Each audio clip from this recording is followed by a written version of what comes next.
అసలు ఈ కామెంట్ అయితే హైలైట్, చదవగానే నాకు ఈ అనాలిసిస్కి ఫ్యూజ్ అవుట్ అనమాట. ఈ కామెంట్ చదువుతాం మీరు వినండి. Telangana IT sector compare to Andhra less, so we don't have jobs by doing CSC, so we should prefer government jobs by choosing ECE.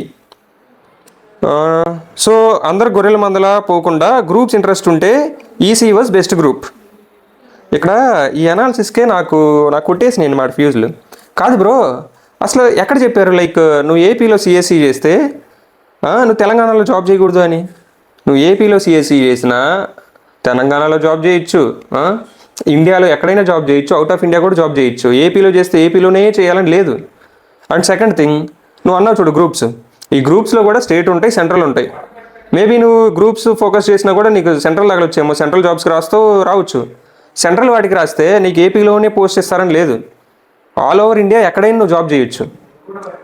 And కానీ అసలు ఈ ఎక్స్ప్లెనేషన్ అంతా నేను ఎందుకు చేస్తాను అంటే, నీ కాన్ఫిడెన్స్ ఉంది చూడు, చివరిలో ఒక ఎనాలిసిస్ ఇచ్చి గొర్రెల మందలాగా జాయిన్ అవుతుంది అది అని చెప్పారు చూడు, ఈ కాన్ఫిడెన్స్కి నాకు మైండ్ బ్లాక్ అయింది. ఈ కామెంట్ పెట్టిన వ్యక్తి ఎవరైతే ఉన్నారో సారీ బ్రో, ఈ వీడియోని ఇంత సార్కాస్టిక్గా ఎక్స్ప్లెయిన్ చేసినందుకు. బట్ నా ఉద్దేశం నిన్ను హర్ట్ చేయడం కాదు, లైక్ ఈ వీడియో ద్వారా ఎంతో కొంతమంది ఎడ్యుకేట్ అవుతారు.